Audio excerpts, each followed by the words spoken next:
ang kandidato. Ngayon po nasa hard question po tayo. Mr. Perlas, paano nyo nakumbinsi yung COMELEC? Dahil hindi na kayo, di ba, tinanggal na kayo sa unang listahan, tapos bigla binalik kayo. Yes. Actually, blessing sa amin yun, Arnold, yung disqualification ng COMELEC. No. Kasi napatunayan namin na new politics pwede mag-wage ng credible national campaign. Naniwala sila kasi actually during the time, COMELEC received over 2,000 signatures in 60 countries, many of them world leaders, members of parliaments all over the world. Nagulat sila, ganun pala yung global reputation ko.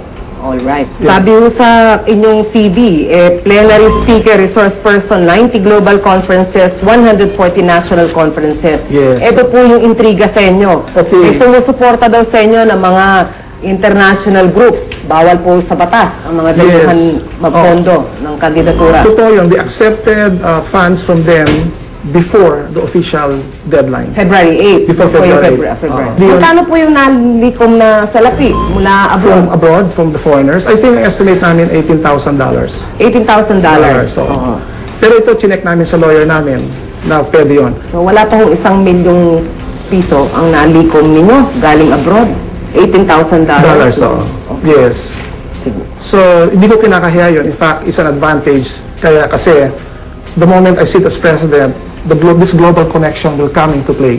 Okay. Ito ang mga so-called green investors, among others. Hiwalay kayo sa asawa nyo? Yes. At legally separated kayo? Hindi. We're still legally married. That's why even sa akin, voting sa registration, I told them that we're already separated. No, unless you're legally separated, you're still legally married. Eh ano naman ang sagot nyo dun sa mga konserbatibong sektor na nagsasabing hindi nyo tinupad ang inyong marriage vow? Sa akin lang siguro, I respect marriage as an institution, pero if there's certain things that's not advanced in that form, relationship, we can create new social forms. My wife is still very supportive of me, even though we're separated. We're in good terms. But if divorce were legal in the Philippines, you and she would be divorced? Yes, So, susuportahan nyo ang divorce sa Pilipinas? yes, ang feeling ko, this is what I'm telling. For example, a wife is beaten up, the husband plays around, there's no real love, manipulated, and then you're stuck with that kind of a person. Ito yung tanong ko rito. And the Philippines is, in fact, the church through annulment is already acknowledging annulment of marriage. Sinabi niyo po naging consultant kayo ni dating Pangulong Aquino at Ramos. Ano po mga proyekto ang minungkahi ninyo na naging matagumpay? During the time sa kay Aquino, I was a consultant sa kanyang Presidential Commission on the Philippine Nuclear Power Plant. The team was advising the President, as former President Aquino, kung anong gagawin solusyon sa Bataan Nuclear Power Plant. Na pinatigil ninyo? We convinced her na grabe yung fraud doon, grabe yung corruption, ang daming defects. Kay Ramos? Sa kay Ramos naman, sa Philippine Council for Sustainable Development. Marami kaming laws na napas. Ito yung tawag na participatory approach that actually work and which we introduced sa UN. Pero it was adopted sa sa UN. pangkalahatan, political outsider pa rin kayong matuturing dahil wala kayong posisyong hinawakan pa sa Yes. gobyerno. Oo. Paano po paikot-ikutin kayo ng bureaucracy o ng mga politiko? I'm smiling, Malu, kasi although an outsider, marami akong alam sa loob ng government kasi basically advised not only the office of the President, the cabinet members, senators, congresspeople, governors, mayors. Perlas, nung time ni Pangulo Arroyo, maraming civil society ang nag-join sa kanyang gobyerno. Kay Arroyo, right? Arroyo. Pero parang hindi rin nagtagumpay na mabantayan siya. Umalis din yung iba. So, paano magiging matagumpay ang isang kagayon na nagaling din sa civil society? Okay. Dito, Arnold, bago umupo si Arroyo doon, sumulat na ako ng isang essay, Address to Civil Society Leaders, sa Compil 2. Sabi ko, the challenge of Arroyo. Kasi nakita ko na kasi ang daming against her already. She was basically decision ng civil society noon. Siya yung vice president, we will follow the constitution pag natanggal si Erap. But many already had problems with her. Ngayon, pumasok doon, they thought they could work within. And we were, in the first few months, nakita namin na hindi pala pwede. I was also asked by one of them to consider the position of Secretary of Environment, which I turned down. Because nakita ko na sa style ni Arroyo, she's not consultative, She doesn't make decisions on facts. Mr. So, Perlas, yeah, anyway. tanong ko lang, kung kayo po'y may suporta ng civil society groups, yung iba naman po ng mga political organizations, nakakalat sa iba't ibang karibal ninyo. Right, oo. Diba po? Yung Yes. grupo ng Bayan Muna, o Yes, grupo ng oo. sa magkabilang panig. Yes. Kanino po talaga at gaano kalaki yung masasabi nating network ng NICANOR PERLAS for President movement? We can say na ang sumusuporta sa akin ngayon, that's why I'm still in contention, are actually yung mga liderato, yung mga movements ng mahihirap. Especially mga katutubo, mga magsasaka, mga ingisla, people's organizations, in other words, yung nagsusuporta.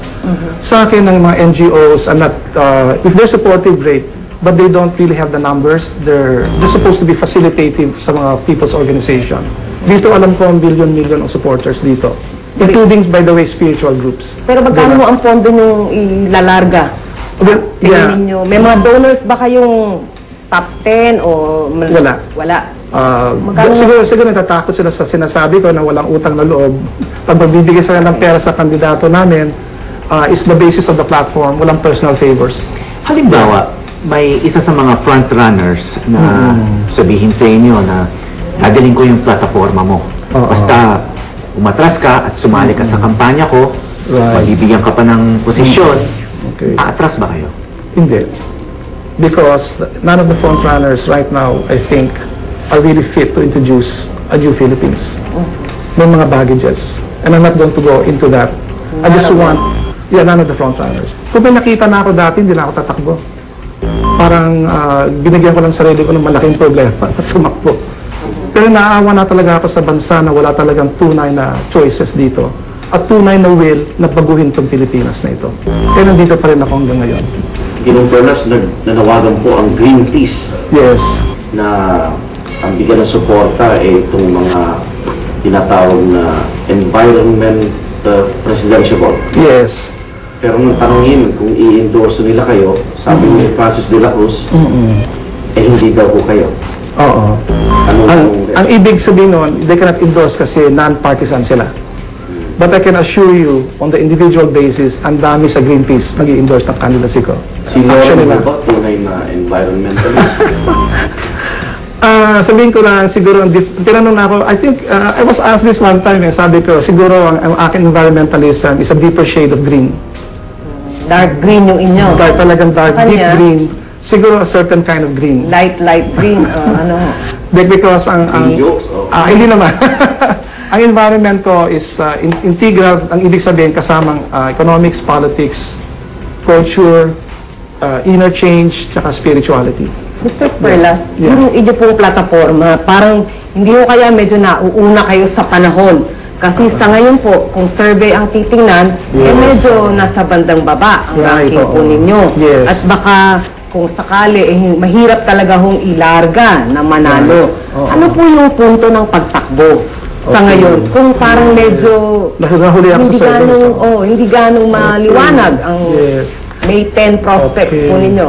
Ito magandang tanong mo, actually Malu, kasi ito na pagkakataon ko nang sabihin yung mga audience natin, yung Filipino voters, na huwag kayong maniwala sa surveys. Okay. Because as a scientist, I can understand na may possibility of a statistically valid survey. Pero pag the implementation part is another story. Kasi recently, we found out one of our supporters who happened to be a very close friend was asked a survey and pinipilit siyang na hindi ako ang kandidato but somebody else.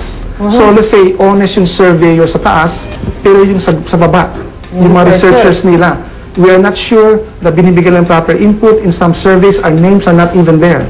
Ibig sabihin, merong parang daya o udyok ang may dayaan sa surveys. This will come out pretty soon. Are we talking about the big survey groups? We will verify the actual names of the people involved. Pero sinasabi ko lang, in-spin, pati media ginagamit kasi media magnifies the survey results. Ang sinasabi ko lang talaga sa 2010, may posibilidad na ang tao mag-iisip sa kung anong pangarap nila, their highest aspirations dito sa ating bansa, and magboboto sila ng konsensya nila. Pag ginawa nila marami, yung surveys baliwala because the principal candidate will actually win elections.